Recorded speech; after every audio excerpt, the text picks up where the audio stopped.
족장 야곱 진도 나갈 차례입니다. 123쪽, 교재 123쪽.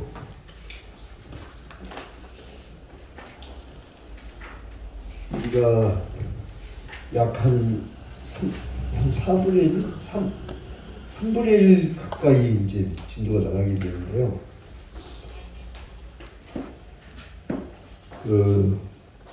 게르도스는 이 아브라함, 이삭, 야곱 이거를 이스라엘 역사의 초창기 족장들 이렇게 정리했죠.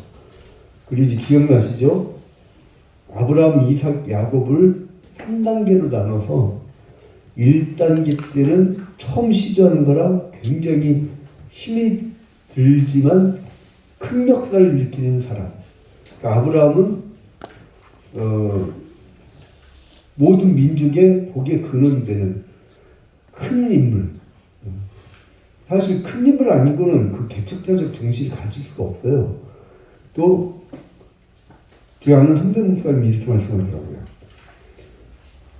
개척해보지 않은 사람은 목회의 이 참맛을 모른다. 부임에 가면 사람 사이에서 눈치 보고 그럴 때잖아요. 저기 뭐야, 충청도 거기 군까지 얘기하면 그게 다 나와버리니까 이 모 군의 제일 큰 교회 어떤 목사님 부임에 가니까 장로들이 모여갖고 저희들 말을 잘 들을 것 같으면 심호하시고 저희들 말을 잘 안 들을 것 같으면 그냥 우리는 쉽게 몇 년에 한 번씩 가을 쓰니까 그냥 일찌감치 포기하시라고 이렇게 얘기해갖고 그런데 그 친구가 지금 벌써 한 25년 정도 있는 거 보니까 잘 눈치 보고 있나 봐요. 네. 그래서 첫 번째 사람은 개척하면서 힘든 근데 큰 역사를 일으켰던 그 아브라함. 두 번째 사람은 어떻게 분석했죠? 우리가 지난주에 볼 때 이삭은 유약하고 고난이 많고 목숨이 걸렸던 그런. 그런데 세 번째 사람이 등장하는 게 누구냐면 야곱이에요. 야곱. 그러니까 이스라엘 역사의 세 번째 족장의 인물로 야곱인데 이 야곱은 굉장히 번성하는 그것을 보여주죠. 이제 그거를 게르도스를 그렇게 말을 하고 있고요. 그래서 이제 야곱을 얘기할 때는 야곱까지 역사가 있으면서 그 후부터 어떻게 되면 우리 김종민 전사님 참 아이 결혼식을 못 갔어요 그날. 꼭 가려고 그랬는데. 예, 근데 참 그날 뭐 겹쳐가지고 안타깝더라고요. 왜 아무튼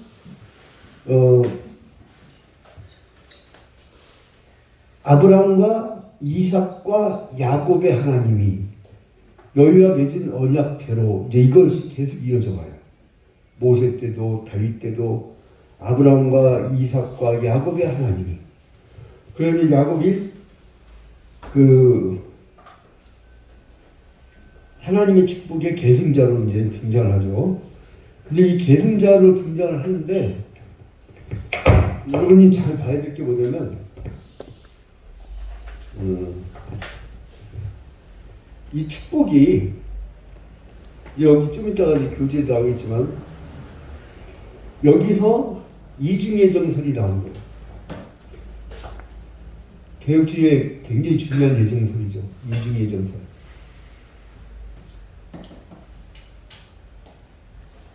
너의 태중에서 두 민족이 나뉘리라. 큰 자가 작은 자를 섬기겠고. 여기서 이중예정에서 뭐냐면 선택과 유기란 거. 하나님은 야곱을 선택하시고 에서를 유기하셨다. 이렇게 얘기하는 건데, 그러니까 여기에서 하나님의 어떤 굉장히 생산적인 활동성을 새로이 강조했다라고 게럴드 고스는 그 주장을 하고요. 그 다음에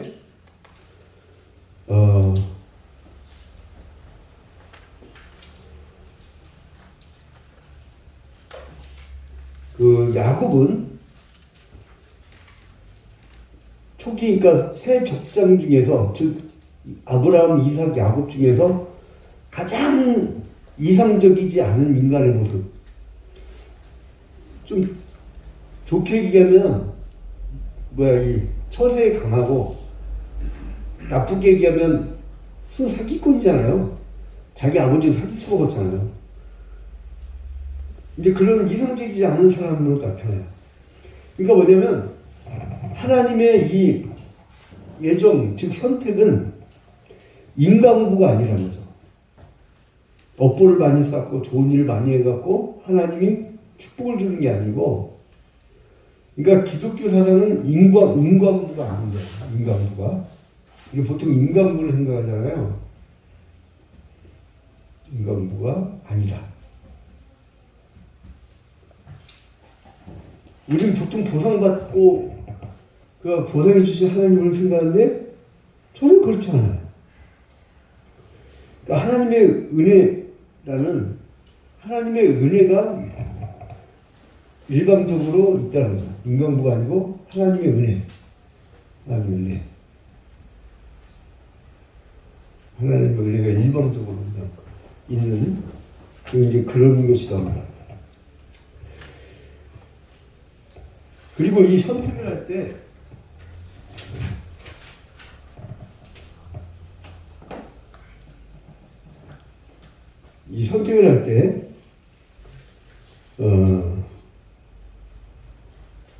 하나님의 어떤 구속사적인 관점으로 선택을 하신 것이다. 그러니까 뭐냐면 하나님이 셋의 계보에서 노아까지, 노아 계보 이후부터 셈족을 선택하셔서 그 후에 아브라함, 이삭에서 이렇게 나가지 않고 아브라함, 이삭, 야곱하고 야곱의 12아들, 그 야곱의 12아들까지 나갔기 때문에 그 12아들이라는 그 지파 중에서도 아들도 아닌 사람이 다윗을 거쳐서 예수 그리스도의 계보를 이루잖아요. 그러니까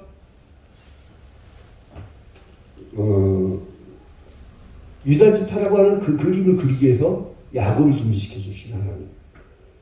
거대한 어떤 파노라마를 그리고 계시는데 우리가 이런 건물 지을 때 설계도부터 그리지 않아요. 하나님이 이제 셋의 계보, 노아, 셈의 계보, 셈족, 그리고 이제 아브라함, 이삭, 야곱.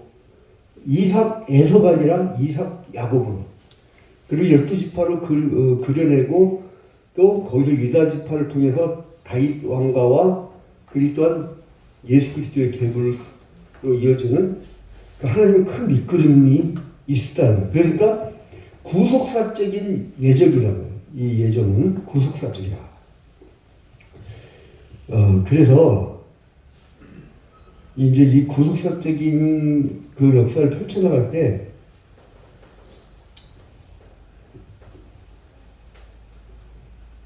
이것을 게럴드 고스는 하나님의 독력주의라고 해요. 독력주의. 모노기즘이라고 했고, 하나님의 은혜가 이게 하나님의 독력주의.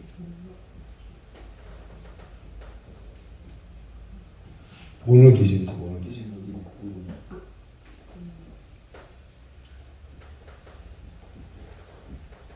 그 누구한테 논의하는 것이 아니고 하나님이 일방적으로 그냥 선택하신 거예요.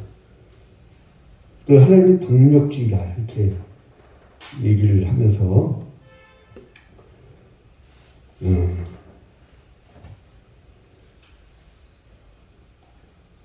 그러니까 두 민족이 나뉘리라 하고 큰 자가 작은 자를 섬기겠고 결국 여러분 예서의 후손들이 어떤 족속으로 이어지죠?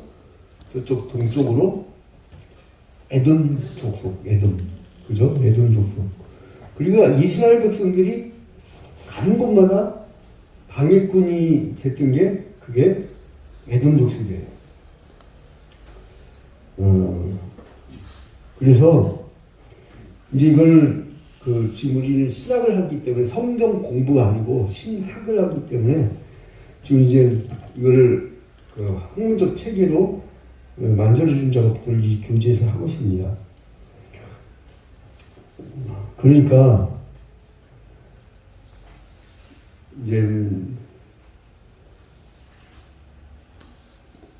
이 선택은 사람이 개입할 수 없는, 그러니까 오로지 하나님만이 하실 수 있고, 그리고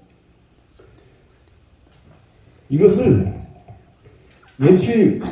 단지 어떤 예수 그리스도의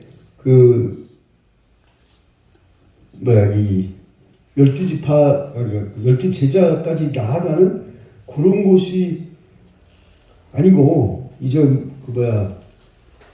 하나하나를 선택하는데 하나님이 거대한 그림에서 그 하나하나를 배열해 나가는 그 멋진 표현들을 해내고 있습니다. 그게 어디냐면, 저 성이 저렇고 그런 게 안 돼.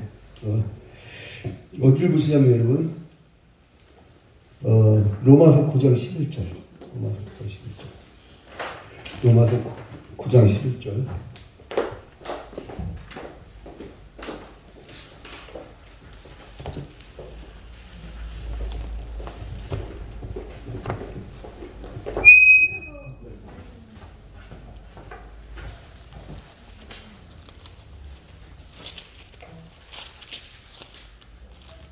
로마서 9장 11절부터 13절 누가 한번 읽어주실래요?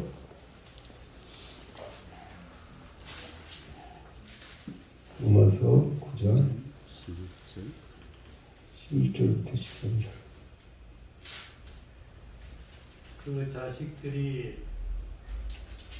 아직 나지도 아니하고 무슨 선이나 악을 행하지 아니할 때에 택하심을 따라 되는 하나님의 뜻이 행위로 말미암지 않고 오직 부르시는 이에 말미암아 서게 하려 하사 리브가에게 이르시되 큰 자가 어린 자를 섬기라 하셨나니 기록된 바 내가 야곱은 사랑하고 에서는 미워하였다 하신 것 같나니.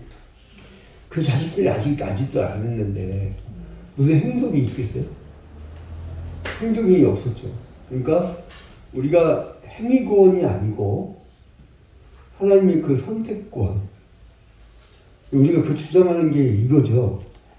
아직 나지 않았으면 어떤 행동도 없는 거 아니에요. 그죠? 그러니까 우리가 중세 로마 가톨릭 교회에 대해서 칠성례하고 막 업을 쌓으려고 하고 고행하고 그런 거에 대해서 우리가 비판하면서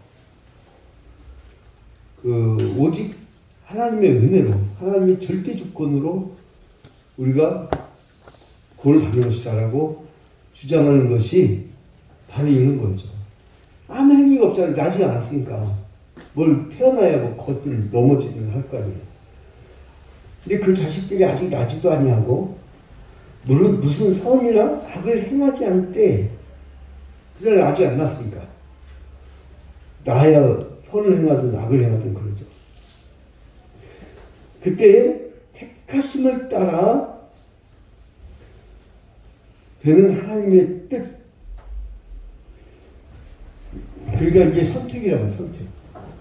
하나님은 야곱을 선택하셨고 예서를 유기하셨다.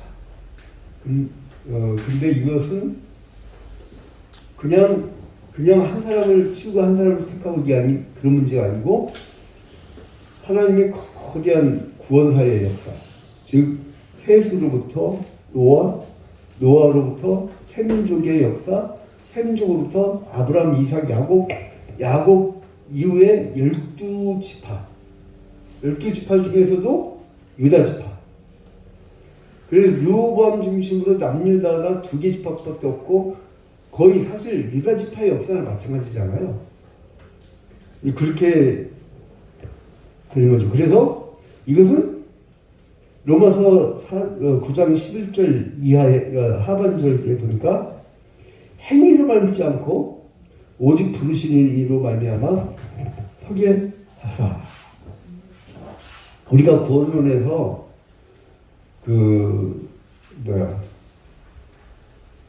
구원의 서정 가운데 첫 번째가 소명이었잖아요. 소명. 우리말로 하면 부르심이죠. 부르심. 이게 지난번에 조직신학 때 이제 해설을 한번 한 적이 있죠. 그러니까 그 부르심은 이미 내적으로 부르시게 되어 있어요. 그러니까 우리 뭐냐면 초청하라는 거예요. 초청하라고. 전도는 초청이죠. 초청. 원래 선택된 사람들을 초청해 놓는 거죠. 그래서 생쇼 할 필요 없어요. 어떻게 보면 무슨 영업사원처럼 매판원 사원처럼 막 그렇게 꼬셔서 한두 생각을 하지 말고 하나님이 선택한 사람을 다시 불러서 초청해 온다. 그래서 초청받은 사람들은 그 신기하잖아요. 주일날 이렇게 예배할 때 보면 저 사람이 도대체 여기에 정착할 수가 없는 사람인데 그냥 와서 예배를 해. 그 신기할 정도로. 근데 어차피 부를 건데요. 끝난 거 아니야. 그게 아니라 하나님 뭘 하게 하시죠 우리한테? 외적 부르심. 이건 뭐예요? 예수 믿으라고 외치는 거잖아요. 하나님의 이 사역은 참 절묘합니다. 하나님께서는 감춰져 있는 것 같지만 항상 드러내시고 계시로 그 계시를 성경으로 완성시켜 놔서 우리가 교만하지 않게 하시려고 딱 말씀 가운데 우리를 이렇게 가둬놔요. 이렇게. 근데 그 안에 자유가 있어요. 성경 말씀 배우고 성경 말씀 가운데 거면 거기에 자유함이 있어요. 왜냐면 죄로부터 보호가 되잖아요. 에덴 동산 때는 선악과를 따먹게 된 게 말씀을 변형시켜서. 근데 그런 유혹이 없잖아요. 말씀 가운데 거면. 그래서 진리가 너희를 자유케 하리라. 여기 이쪽 백석교단에 아마 보실 거예요. 그리고 이제 12절에 보니까 리브가에게 이르시되 큰 자가 어린 자를 섬기리라 하셨나니. 큰 자가 어린 자를 섬긴다는 말씀이 어디 있어요? 창세기 25장 23절에 태중에서 나라가 나뉘겠고 큰 자가 작은 자를 섬기랴. 나라가 실제 나뉘었잖아요. 이스라엘과 에돔. 이렇게. 그리고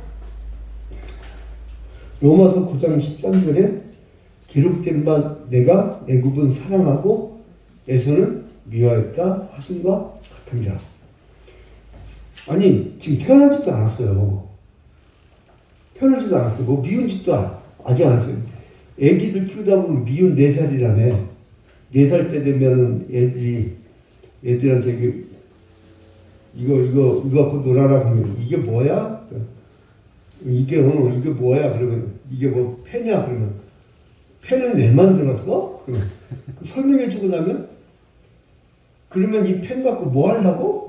이제 자꾸 따지잖아요. 그 미운 4살이라고 미운 4살. 태어나서 뭘 해야 사랑스럽고 미울만은 한데 태어나지도 않았다니까. 아예 지금 이 성경에서는 응?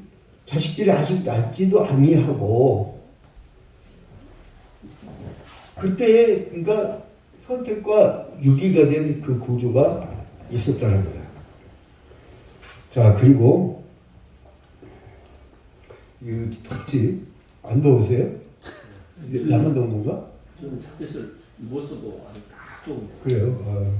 나만 더운 건가? 오늘 교수님께서 성경 충만하시고. 그래서 이제 아무튼 이게 마스크 쓰고 나와서 그래요. 이게 힘듭니다. 이게. 자, 그래서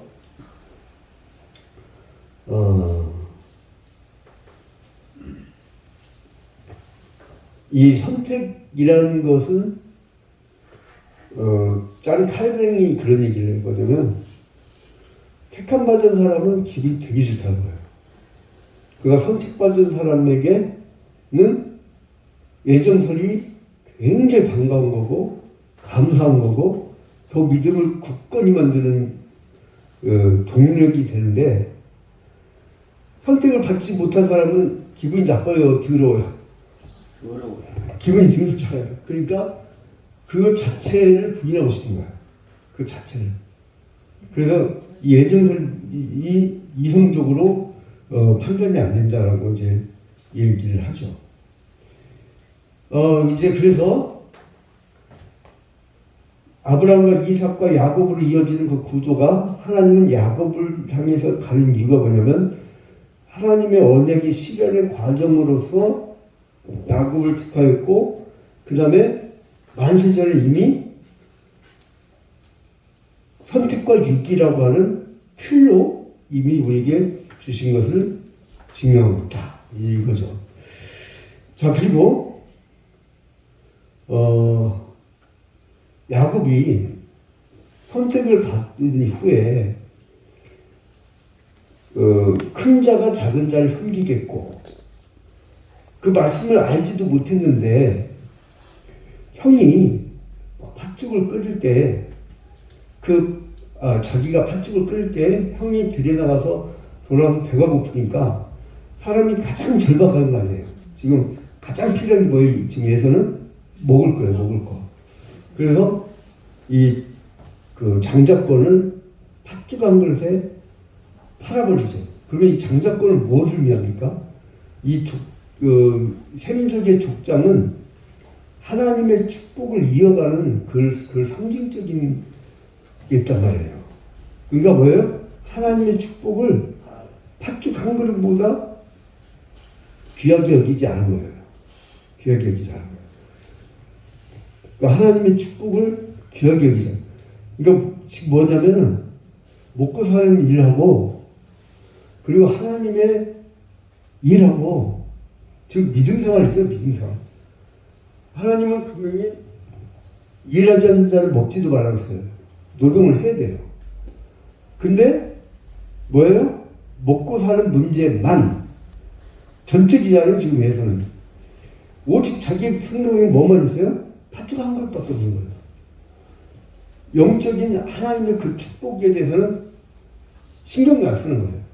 그 인생은 두 가지 길이 있습니다. 하나는 오직 먹고 사는 문제 때문에 매달려갖고 그 영적인 귀한 그 세상을 알지 못한 사람하고, 그리고 그 영적인 세상을 추구하면서 이 먹고 사는 문제가 내 영적 생활의 보탬이 되고자 그 물질 생활을 하는 사람이 있어요. 그러니까 두 가지 길이 지금 오늘날은 하나님의 영적 축복을 팥죽 한 그릇만도 못하게 여기는 그룹이 있고, 아예 신경을 안 쓰는 거죠. 한 그룹은 그 하나님의 영적 축복만을 바라고, 그러니까 야곱의 목표는 오직 뭐예요? 장자의 축복권만 바라보는 거잖아요. 장자의 축복권은 뭐예요?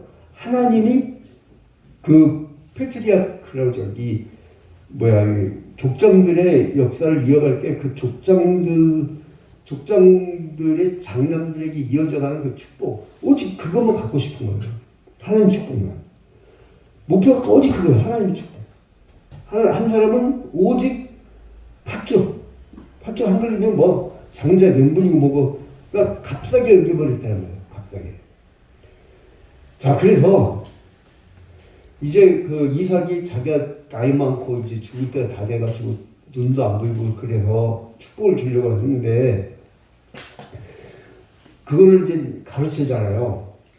가르쳐가지고 대신 자기가 축복을 받고 형이 나중에 알게 되고 죽이려고 하니까 바단 아람으로 도망가잖아요. 바단 아람. 이제 바단 아람으로 도망을 가가지고 거기서 이제 도망을 가면서 가는데, 여기 이제 게럴트 보스는 125쪽의 제일 밑에 보면 베델에서 받은 꿈과 그 이상에 대해서 이제 설명을 합니다. 근데 여기서 뭐라고 하냐면은, 창세기 28장 한번 볼까요? 여기서 매우 중요한 장면이 나오는데, 이 코로나 빨리 끝나갖고 문재인 대통령하고 바이든 대통령하고 마스크 벗고 얘기하는데 아주 부럽더라고요. 그러니까 빨리 백신 맞고 마스크 벗어야지. 창세기 28장 10절부터 야곱이 브엘세바에서 떠나 하란으로 향하여 가더니 한 곳에 이르러는 해가 진지라 거기서 유숙하려고 그곳에 한 돌을 가져다가 베개를 삼고 거기 누워 자더니, 이제 꿈에서 이제 사다리를 보죠. 오르락 내리락 하죠. 근데 이 꿈에 대해서 왜 이 시점에 하나님이 이렇게 이상을 보여주셨느냐라고 했을 때,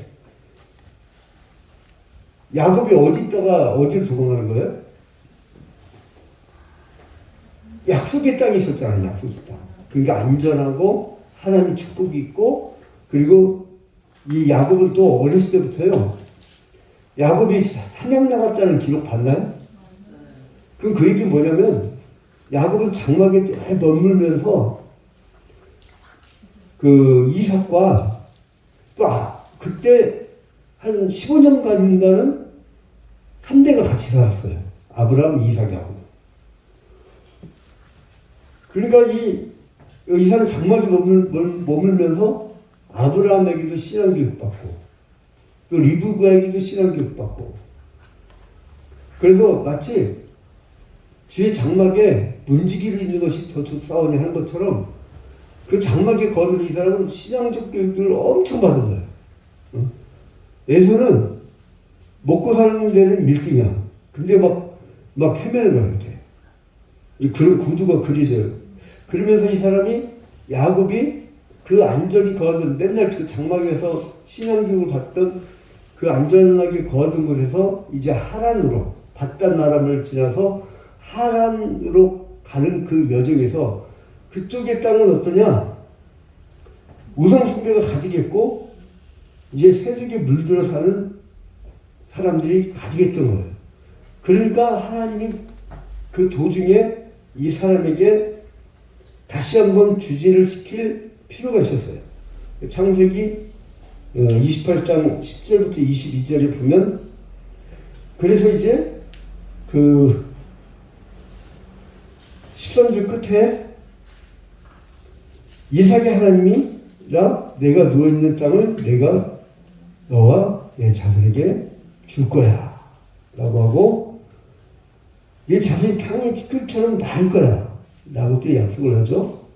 그리고 15절에 보니까 내가 너와 함께 있어 네가 어디로 가든지 너를 지키며 너를 이끌어 이 땅으로 돌아오게 할지라. 내가 네게 허락한 것을 다 이기까지 너를 떠나지 아니하리라. 이게 신이, 즉 하나님이 떠나지 않고 이렇게 함께 하시겠다고 하는 것 자체가 이 사람들은 엄청나게 큰 축복이죠. 축복이죠. 자, 그래서 이 꿈의 형태를 띄어가지고 그 말씀을 해주셨는데, 지난번에 우리 봤죠? 꿈의 형태를 띈 이유가 뭐라고 썼죠? 그때 그 계시를 받는 사람이 가장 영성이 낮은 천, 즉 완전 무방비야, 무방비. 자기가 뭐 방어할 길이 없어. 그러니까 꿈의 형태를 얘기할 때는 인간적 어떤 것도 할 수가 없어요. 그냥 무방비야. 그냥 받기만 하면 돼. 그래서 하나님이 꿈의 형태를 가지고 이야기를 하였다.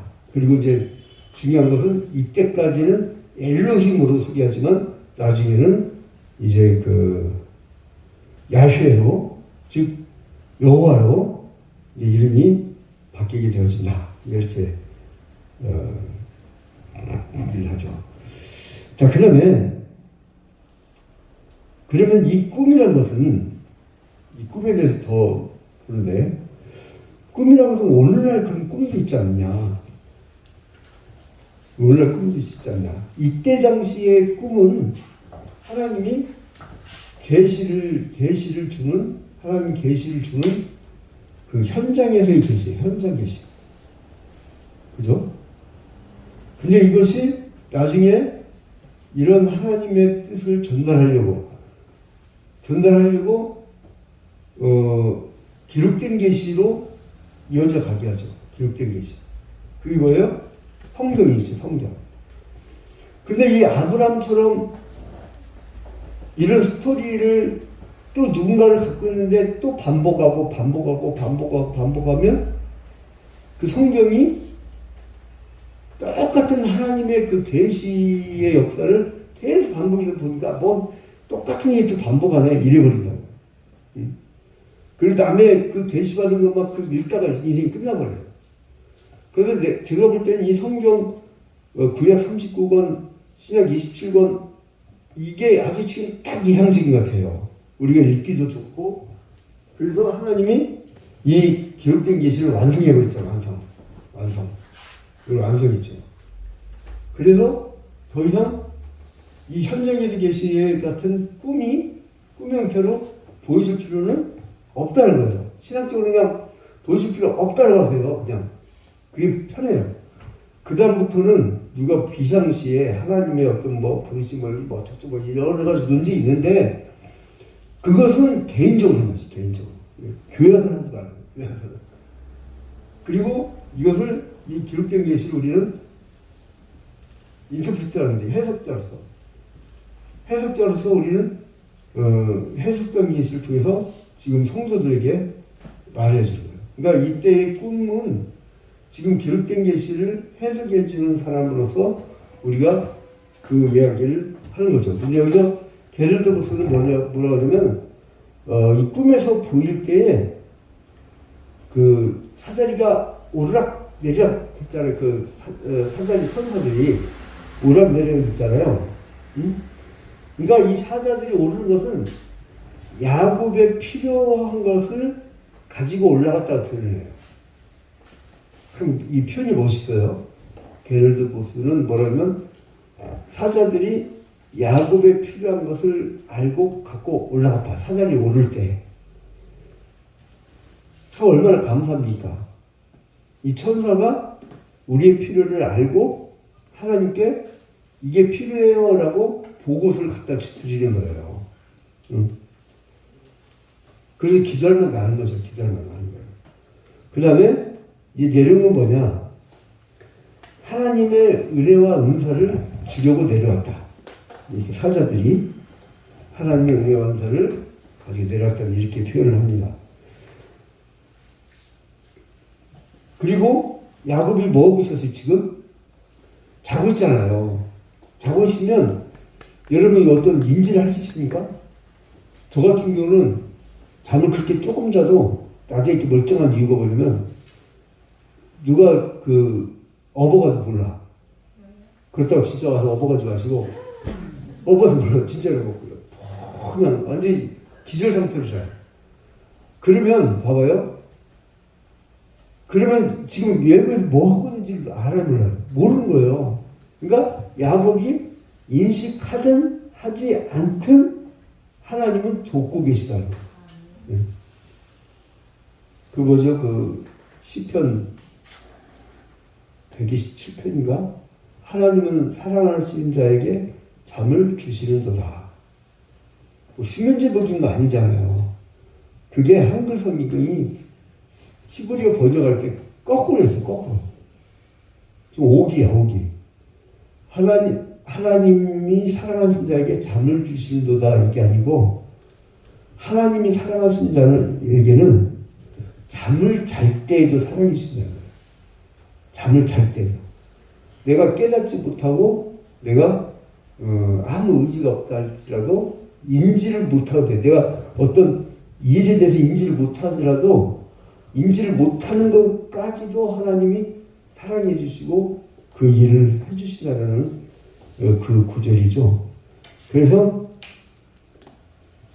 이 꿈 형태에 대해서 그리고 이제 그 당시 사람들은 지역신 사고가 있었어요. 예전에는 지역신. 그러니까 그 지역을 떠나는 그 신이 없는 것처럼 이방 신들은 그랬죠. 그런데 그 약속의 땅에서 야곱이 도망쳐 나와서 바단 아람으로 갔지만 바단 아람에서도 하나님이 꿈의 이상을 보여줄 정도로 거기도 하나님 계시다. 그러니까 이게 이방 종교와는 완전히 다른 형태를 갖고 있는 거죠. 그리고 이런 그 단계에서 하나님의 사자들이 그 야곱을 희종되는 역할을 해주고 있는 거예요. 그러니까 어떻게 보면 그 천사의 존재가 심부름 꿈 정도로만 이렇게 해야지 뭘 거기다 신비한 힘을 가진 것 같이 막 그렇게 하면 곤란합니다. 자, 그래서 이제 그렇게 해서 이제 이 꿈의 이상을 127쪽까지 이제 게랄도스는 이렇게 말을 하고 있고요. 이 사람이 이 게랄도스가 그 세 번째 분야에 대해서 씨름으로 넘어가게 되는데,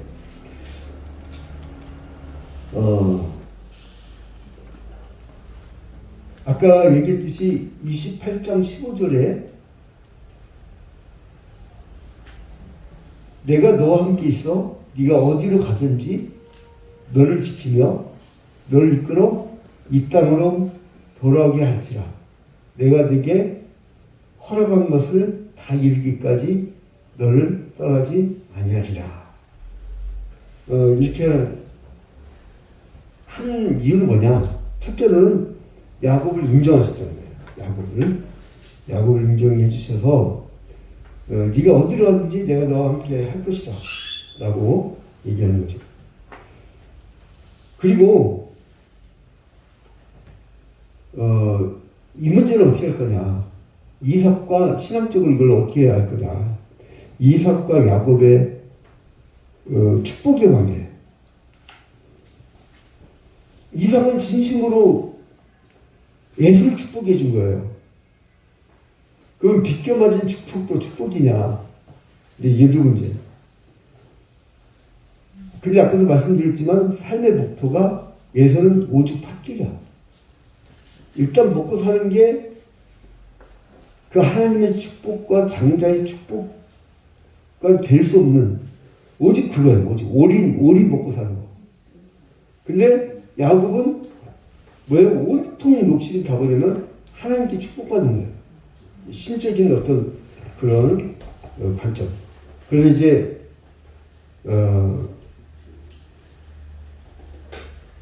이삭이 엉뚱하게 축복을 줬지만은 엉뚱하게 축복 준 것도 하나님의 섭리였다. 만약에 이삭이 좀 젊어갖고 눈이 초롱초롱해봐요. 우리 어머니는 86세인데 눈이 막 초롱초롱해. 안경 나서 돋보기 없어요. 그냥. 평소에 성경만 보시는 분인데 눈이 막 초롱초롱해. 만약에 그랬으면 내가 우리 친형처럼 막 이 두껍게 옷 입고 와서 우리 형이 등치 크거든요. 내 거 다 뺏어 먹었고 등치가 이렇게 커갖고 내가 막 파카 이렇게 입고 어머니 축복기 되지 그러면은 뭐예요? 너 지는 거야. 그러니 그럴 거 아니에요. 근데 이삭이 이게 눈이 어두워가지고 그렇게 할지를 못했다는 거예요. 근데 아무튼 그래서 하나님이 그러니까 이삭의 실수도 하나님의 섭리였다. 이런 문제가 나오는 거죠. 그러니까 리브가가 태중에서 이미 하나님은 큰 자가 작은 자를 섬길 것이라고 하는 그 구두를 만들고 계셨기 때문에 야곱의 약간 이 사기성 있는 그 기질도 우리가 뭐라고 할 수가 없지 않는가. 우리가 이렇게 사역을 하다 보면 진짜 교회 안에서 진짜 이 개소말 찾을 만한 인격체들 있잖아요. 육두문자 나오면 참 나쁜 인간들 있잖아요. 이게 참. 그런데 그런 사람을 갖고도 하나님은 쓰신다라고 그러니까 어떤 사람은 굉장히 선한 말로 서로 형제와 다정다감하게 살아가는 사람이 있고 협력하는 서로를 이루는 사람이 있고 어떤 이들은 분쟁함으로 또 교회를 하는 사람이 있다고 저희 바울사도가 예? 저 조동아리를 어떻게 할까 했는데 근데 그것도 가만히 보면 교회 안에 그런 인생이 또 있어야 이게 교회가 누가 그런 비유를 더라고요. 이 고기들을 저쪽 부산 앞바다에서 그 뭐라고 그래요? 쫓아? 거기다 싣고 오면요. 얘네들 냅두면요. 시질시질하대요. 근데 거기다가 낙지라고 했나? 뭘 이렇게 집어넣으면 애들이 도망 다니느라고 막 굉장히 육질이 좋아진대요. 그래서 하나님의 아무튼 그 사역의 아이러니컬한 이삭이 실수로 축복줬는데 하나님이 이미 태중에서 그 축복의 구도를 만들어 놨다는 거예요. 근데 실수로 축복줬고 야곱은 사기쳐서 축복받고 에서는 열받고 그런 구도. 이것을 그 베랄드 보스 같은 사람들은 하나님은 그 선택, 그 선택을 굉장히 어려워요. 아브라함 때도 첫 번째 선택이었죠. 선택. 지금 야곱 때도 베랄드 보스는 제일 첫 번째로 선택을 주잖아요. 그러니까 이 선택. 그래서 이제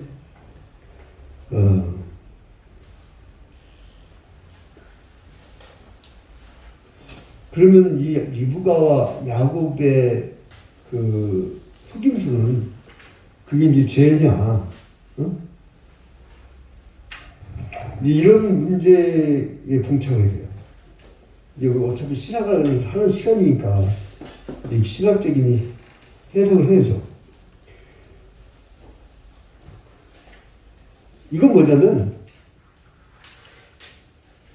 구속의 전승자로서 축복의 전승자로서 야곱이 등장을 해야 되는데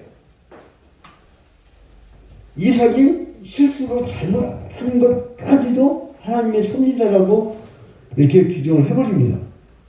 아주 간단하게 이제 처리되는 거죠.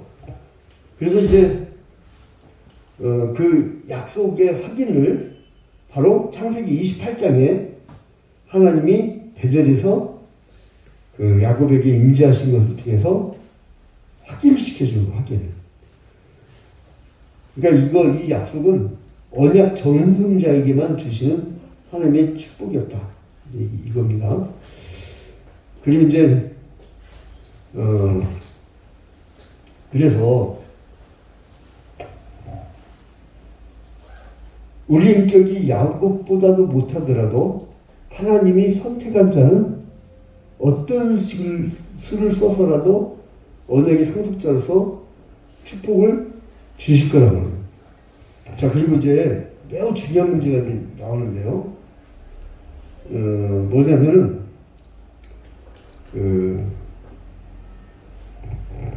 야곱을 선택한 것이 왜 야곱을 선택한 것이냐? 그것은 이후부터 이루어지는 민족의 역사. 그건 뭐냐면 이스라엘의 12지파. 그러니까 12개의 지파로 나뉘어져서 그 가운데 유다 지파로 이어지는 그러한 역사를 하나님은 그려내고 계셨다. 이겁니다. 자, 그래서 여기에 12지파의 조상들을 보면 야곱이 자기가 꼭 얻고 싶었던 라헬이 아니고 그 징글징글한 레아하고 근데 또 레아하고 자식을 또 제일 많이 낳았어요. 그거 참 신기해요. 응? 근데 레아로부터 나는 자손들이 지금 중요한 거니까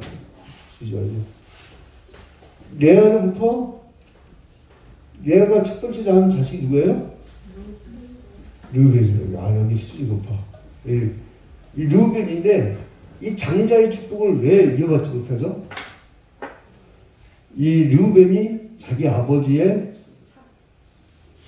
첩하고 들어가서 자는 거야. 그래서 이제 그런 실수를 하는 거야. 그래서 하나님이 역겹게 여기고 르우벤을 제해버린 거야. 그래서 이제 아무리 그 자기가 어떤 위치와 뭐가 있다 할지라도 죄가 있으면 하나님이 그냥 바로 제명을 시키는 거죠. 그래서 여기서 르우벤, 시므온, 또 레위 그렇죠. 그리고 또 누구나 그 레아가 유다, 이사갈, 스불론. 유다, 이사갈, 스불론.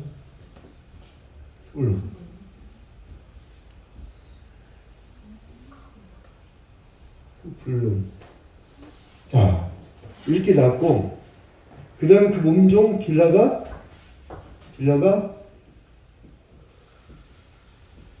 단과 납달리였죠. 단과 납달리. 그리고 실바로부터 아셀과 바슬라고. 실바로부터 아셀과 바슬라고. 그리고 라일로부터 저희 끝에 애들 그 요셉하고 이제 베냐민.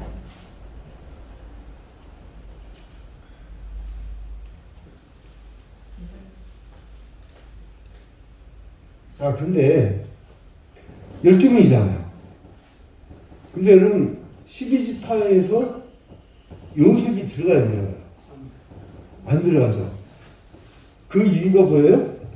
이 12라는 그 숫자에 레위지파는 성막만 섬기죠. 성막. 그죠? 성막만 섬기는데 나중에 이 그 요셉의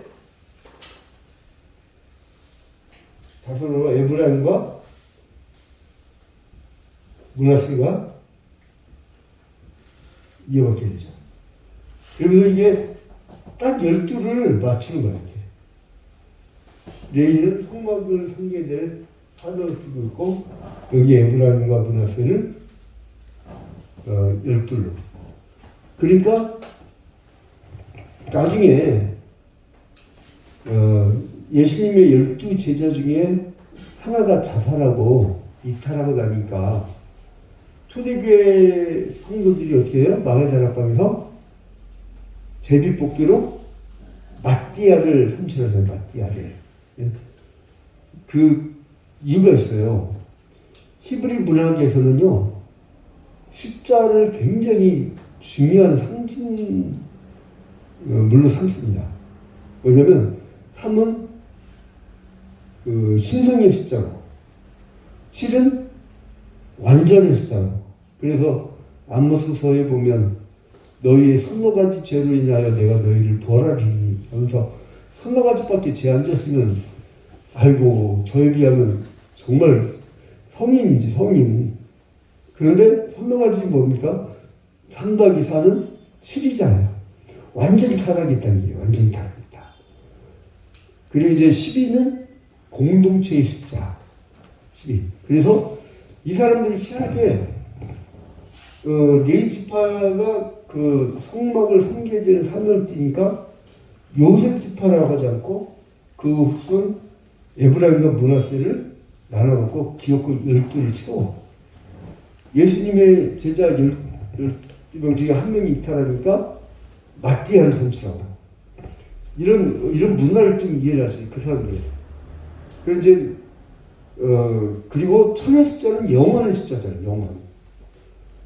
그래서 이제 이거는 굉장히 조심해야 될 부분이, 천년왕국이란 말이 성경에 딱 나와요. 근데, 그 전천년설이냐, 후천년설이냐, 무천년설이냐, 이것 때문에 엄청난 논쟁이 있잖아요.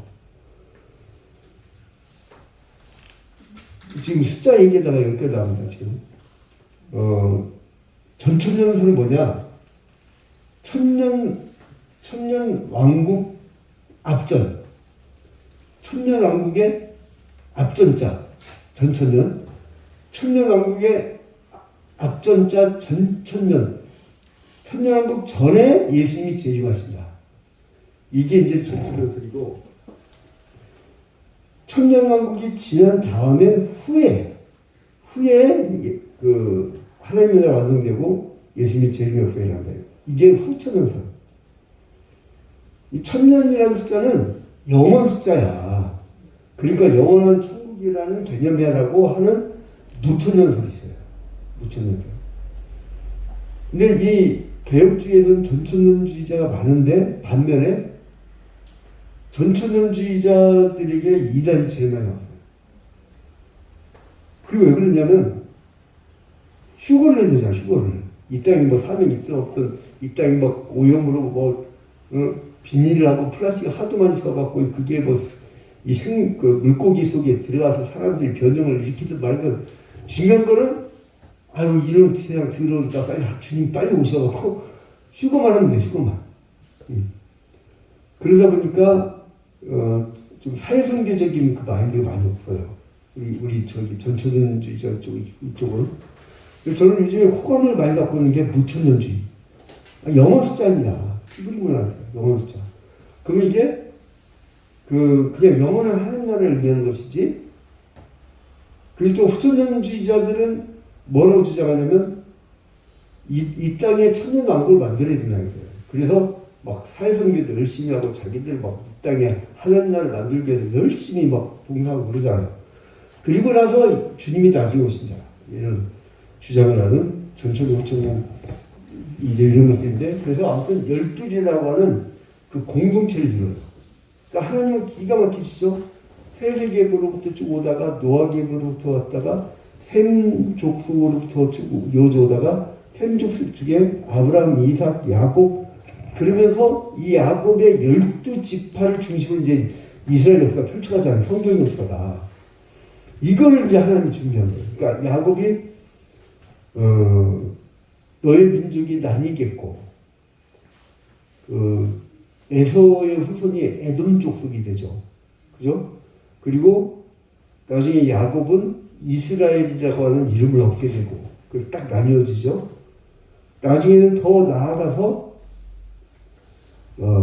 북이스라엘과 남유다로 나뉘어질 때, 그 동맹군들, 이방인 동맹군들이 그런 것까지 나가는데, 그러니까 이 구속의 역사를 펼쳐나가는 하나님의 이 오묘한 그 질서, 이렇게 나오고 숨도 차고. 또 하나는 우리 국장님이 오늘 무슨 날이라네요. 또 일찍 끝나잖아요. 어제?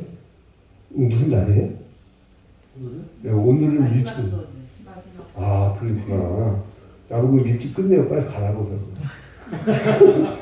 그랬구나. 그러면 방학 준 거예요? 네, 다음 주 2주. 아, 그래요? 아, 몰랐네. 2주 방학. 그래서 빨리 끝내달라고, 좋은 말을 빨리 끝내달라고 해서, 다음에 이 마스크 쓰지 말고 가림막이 또 완전히 다 막는 것이면 아끼고 있으면 좋겠어요. 자, 오늘은 여기까지 하고, 우리 김대중 목사 기도해 주시죠. 하나님 감사합니다. 양질을 주시니 하나님 동안 성경을 이렇게 바르게 연구하는 시간을 갖게 하심을 감사합니다. 바르게 연구함을 또 저희들 바르게 실천해서 바르게 또 가르칠 수 있도록 함께하여 주시옵소서. 우리 사랑하는 하부들 생각과 마음과 모든 행동을 하나님의 관점으로 변화시켜 주셔서 하나님의 은혜 가운데 나날이 성령 충만함으로 성장할 수 있도록 인도하여 주시옵소서.